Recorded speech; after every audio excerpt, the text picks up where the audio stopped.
This has been said. It was a pleasure and an honor to explain the induction machine in front of the memorial of Nikola Tesla, right here at his birth village. Behind me is the house where he was born. It was a project that I planned for so long months before it could happen. I am so pleased that I could record the video. I'm so pleased that I could explain this stuff. I truly hope this is gonna help you understand the induction machine, because based on my experience, at least 80% of the electric engineers, they stop when it comes to the electric machines and induction machines. They say that's a little bit too complicated, because it has everything in it. It has the physics, it has the math, and later on, once we will associate the electric machine with like the command strategies, the power converters, it's even more broad, but it's beautiful. It's beautiful because that's what we call mechatronics. It's the intersection of so many fields. To be able to understand all of this and how we can use it in complex industrial applications, such as marine vessels, such as electric cars, such as planes. Today we're talking about electric planes. The electrification of the world is happening. Hello friends, I'm not sure if you can see me because it's dark already. So I just finished recording this class here. Yeah, it was a beautiful day at the memorial of Nikola Tesla, where actually he was born. The house behind me, that's where he was born. His statue, not sure if you can see it. And here's my beautiful board full of equations. So yeah, we tackled the induction machine, some bonus material for the Patreon members. Hello friends, and welcome to my YouTube channel. Since the COVID hit the world in 2020, I sold everything and went traveling the world. Along the way, I discovered new places, taught my passion for the electric propulsion systems used for marine vessels, both civil and military, and more importantly, I made new friends and memories that I will cherish forever. Join me in my travel and teach journey. If you haven't done it yet, please subscribe, like and comment my videos. It helps me to continue doing what I love most. Let's learn and travel together. Let's have fun. So just first question, because it's not in our daily life that you use the word torque. So do you know what a torque is? Ta, ta, ta. And I'm gonna give you another 10 seconds. And in the meantime, I'm gonna enjoy the beautiful weather around me.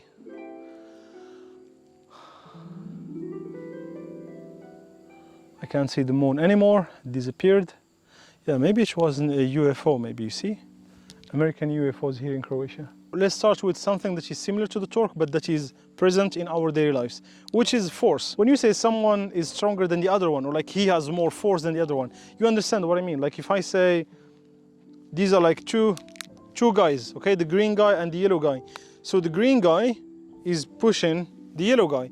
So that means the green guy is applying a force that is higher than the one applied by the yellow one. So you understand what a force is. It's like I'm pushing in this way, and usually it happens like on a straight line. The force is when we are talking about something linear, right? So me pushing something, or like, you know, this guy pushing this guy. Now my question is, what about the force that makes things rotate? Here's an example. This is, let's say, a center, right? So it's like it's the center. And this thing rotates like this. Okay, so this pen rotates around the center, which is my two fingers holding it here, right? Here's the pen, right? And I'm gonna push it like this with a force like this. You see the force that this finger is applying on the pen? If you multiply it by the length of the pen, which is the radius of the circle, the rotational circle, it will give you the torque. So the torque is nothing more than just a force that is applied on an object that is in a rotational movement. In other words, the torque is the equivalent, it's like the rotational equivalent of a force. That's it. It makes sense because we talk about torque mainly for electric machines, because electric machines, they have the rotor that turns. We can't say force. Now the question is, what is the expression of the torque for an induction machine? I'm going to use the first basic circuit of an induction machine. Simply put your resistance of the stator. I know that there is leakage inductance for the stator, so I'm going to name here. So let's call it LS. This is the magnetizing branch that creates the magnetic flux. And there is another leakage inductance for the rotor part. And then there is the active part. So it's all air So the resistance on the slip is the value of this resistance. How do we supply this? Nothing new. Supplied by the voltage S, because in any way this is an induction machine. The only power supply I can give is from the stator. If I supply the machine is operating in motoring mode, so it's going to consume a current IS. And the rotary current will come like this. And the magnetizing branch will consume the current here. The expression of power is the following. So power is equal to the torque multiplied by the speed, okay? So that means that the torque is equal to the power divided by the speed. My question to you, electrically speaking, where is, if there is a branch here among all these elements that kind of characterize or represent the active power, because this is an active power. Again, we are trying to express the torque, so something active is the thing that makes the induction machine operate and rotate. The parts, on your opinion, these are inductance, so therefore we cannot think of any of these. These are inductance. They do not create any active thing. These are like reactive elements. And then there is the stator resistance. So therefore we are left with two things, the stator resistance and the rotary resistance. So first of all, just logic, you know, this is, let's do it like this. This is the rotor and this is the stator, okay?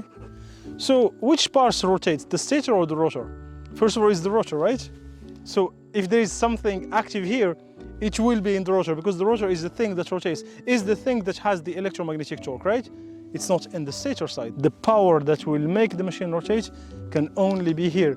Therefore, the electric power I'm looking for is the following. The torque is equal, the power here is equal to the resistance, R divided by S, multiplied by the current. Which current are we talking about? It's IR, because we're in the rotor. Power 2 divided by the speed. Is everything all right here? The answer is no. This is a three-phase machine. How many phases this machine has? 3. Here I'm looking at one phase. Let's say this is phase A. So therefore I need to add another 3 here, because it's 3 phases. This is the power produced by one phase, so it's 3 by this one. The speed, all right, nothing complicated about the speed. I can measure it from the machine and know the speed. The resistance is the parameter of the machine. The current and the slip, these are problematic. So I better get rid of these two guys. So the key here to get rid of this IR here and the slip, you'll need another circuit where the leakage inductance is brought to the rotor side. From that circuit, you will calculate the current IR. Once you replace the expression of the current IR into this equation here, you will end up with a final expression of the torque. I'll skip the detailed demonstration of it. You'll find that the electromagnetic torque of the induction machine is equal to, wait for it,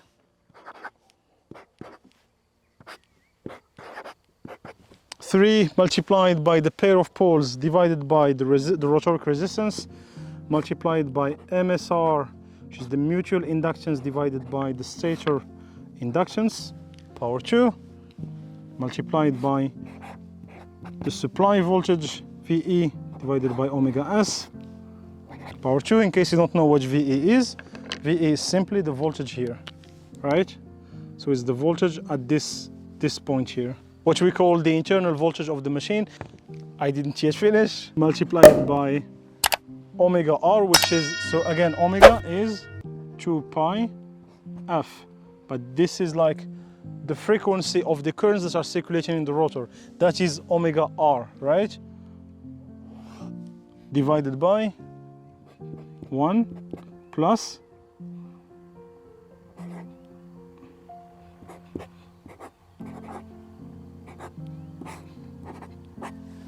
so you have, this one is called Blondel coefficient. It accounts for the leakage inductance. Tau R, which is, tau is simply this one, is the rotoric inductance divided by the rotoric resistance. It's what we call the constant time of the rotor. Is the constant time, it could be the stator rotor. In this case here is the constant time of the rotor. Omega R is the same as this one. This is the expression of the induction machine torque.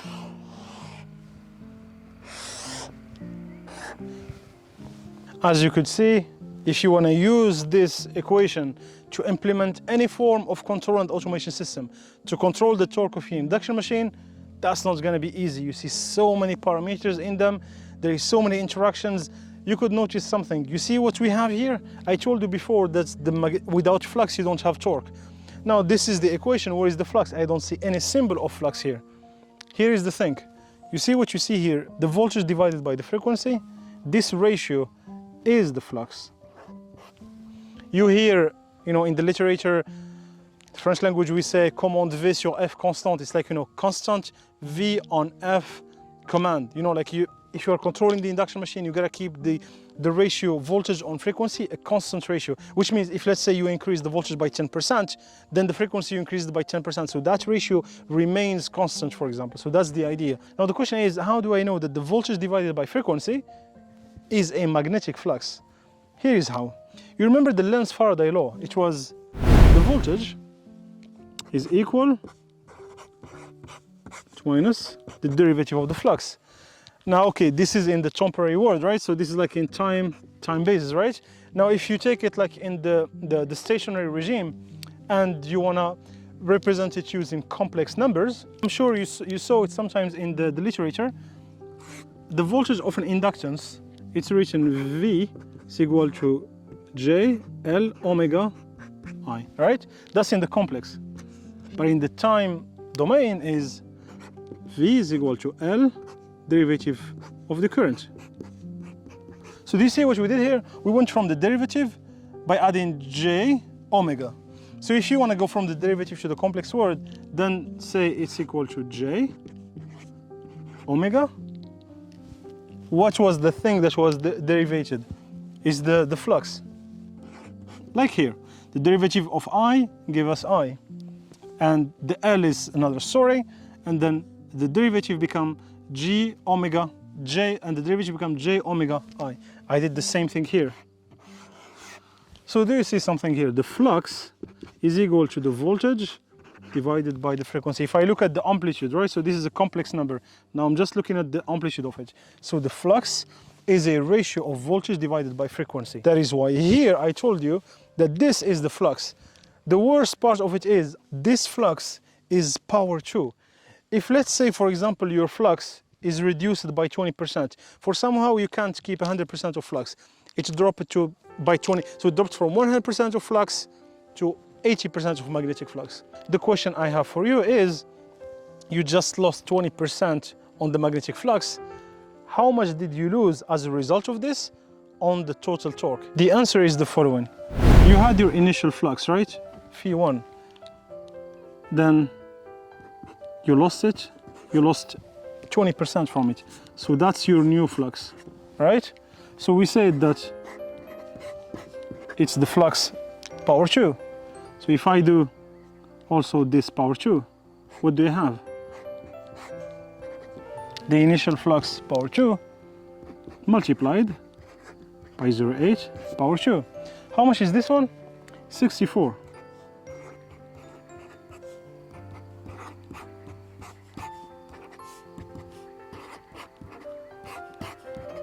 How much did you lose? You lost, in the torque, you lost 1 minus 64, which is equal to 36%. So if you lose 20% on the flux, you lose 36% on the torque. Let's take it even more extreme. What if you lost here 50%? How much is 0.5 power 2? It's 0.25. Then on the torque, you would have lost 1 minus 0.25. So you lost 75% of the torque. Do you see this? If you lose half of the flux, you will lose as a result 75% of the torque. That's huge, which means you are left with 25% of the torque. The torque of the customer bought is this. He paid you $3.5 million because that's one of the machines I have specified during my past experiences. He bought this of torque, but at the end, the only thing you can deliver is this, 25% of it. And the other one, you dropped it. Why?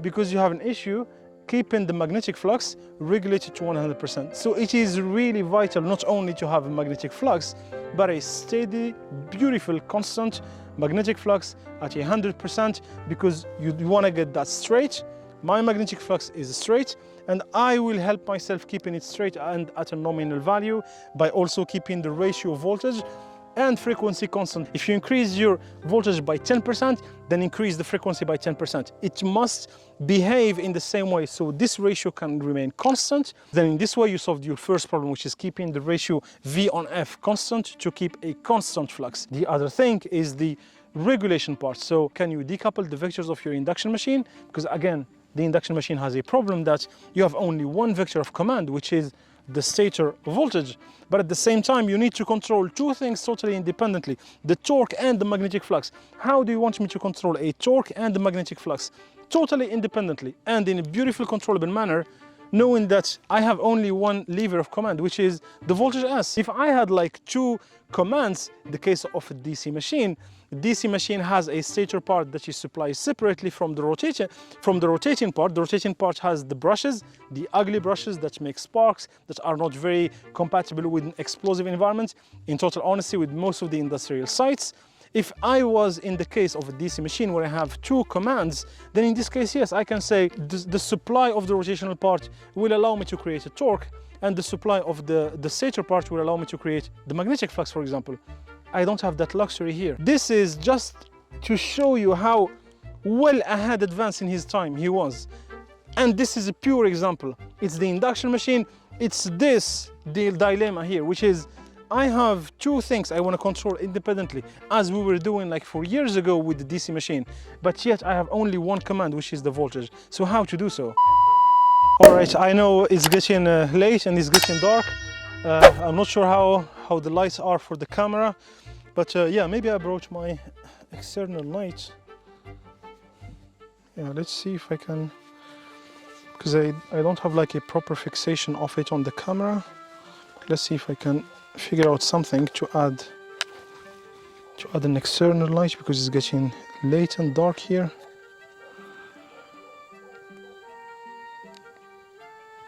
Yeah, maybe I can fix this one like this. Yeah, this will add to us some light. Let's see if I can fix it.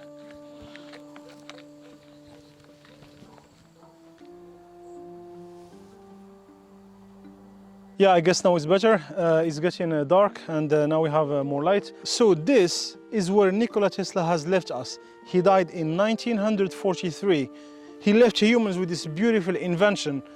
But again, it took people almost a century before they could control properly the induction machine that he invented. Because the dilemma we have is this one. We just showed that the torque and the flux are linked together, so we better control them separately to keep a steady, controllable magnetic flux, so we can do what we want with the torque. Because again, the customer is not buying the electric machine for the sake of having magnetic flux. Most customers don't care about the magnetic flux. What they want is the torque, because the torque is what makes the machine rotates. If that machine is connected to the propeller of the ship, then the torque is what will make the ship sail in the middle of the seas. If that is an electric car, if that's a Tesla car, the torque is what will make the Tesla car move. However, without the magnetic flux, you have nothing. Look at the equation. If the flux is equal to 0, the torque is equal to 0 immediately, then the machine doesn't rotate. But how can I control two different things using only one vector, which is the voltage supply of the stator? It took to people almost a century before they could control the induction machine properly. It is a beautiful invention. However, there is this challenge, and that's why tomorrow I'm making an extra video. I wasn't planning to do it, and the reason why is I came here to explain what Nikola Tesla has invented. It ends here. What I'm going to explain tomorrow is the things that humans come up with almost a century after he patented the induction machine, to be able to decouple totally the torque from the magnetic flux, so we can go back to something close to a DC machine. This is beautiful. We have a mechanical construction of an induction machine, no brushes on the rotor side, but yet we will control it as if it was a DC machine. And this is so beautiful. This is the topic of tomorrow. Spoiler alert, I'm gonna show you some magic that will transform a three-phase machine to a biphase machine. All that magics and trick, that's what we will see tomorrow. This has been said. It was a pleasure and an honor to explain the induction machine in front of the memorial of Nikola Tesla, right here at his birth village. Behind me is the house where he was born. It was a project that I planned for so long months before it could happen. I am so pleased that I could record the video. I'm so pleased that I could explain this stuff. I truly hope this is going to help you understand the induction machine, because based on my experience, at least 80% of the electric engineers, they stop when it comes to the electric machines and induction machines. They say that's a little bit too complicated, because it has everything in it. It has the physics, it has the math, and later on, once we will associate the electric machine with like the command strategies, the power converters, it's even more broad, but it's beautiful. It's beautiful because that's what we call mechatronics. It's the intersection of so many fields. To be able to understand all of this and how we can use it in complex industrial applications, such as marine vessels, such as electric cars, such as planes. Today we're talking about electric planes. The electrification of the world is happening. It's not a myth, it's not just a hype, it is happening. Just look at the electric cars. 10 years ago, people were saying, no, like I remember the documentaries 10 years ago, we're talking about 2010, 2011, there was a documentary about who has killed the electric car, why the electric car never worked. Today, everyone talks about it, eco-friendly, zero emissions, etc. The batteries have helped that loss because they increased their density of energy. So this, yes, was invented by Mr. Nikola Tesla in 1888. May sound like too old, but this is where the future is heading. Because when you want to electrify the world, you'll need electric machines. And when you'll need electric machines, you may need the induction machine, because more than half of the electric machines operating today in the world are induction machine. The reliability, the simplicity, like this, how simple the mechanical construction of the induction machine is imaginary. Until today, it's like I'm still amazed. The more I study about the induction machine, I'm more like, wow, shit, like how did he come up with this? This has been said. It has a pleasure to be with you and spend this evening with you. As you could see, it's getting dark. I will give you my third rendezvous for tomorrow morning. I will finish with the magic trick that I was talking about that will allow us to decouple the torque from the flux and do some beautiful command strategies and prepare us for future topics about control and automation systems. This has been said. Be safe and see you tomorrow.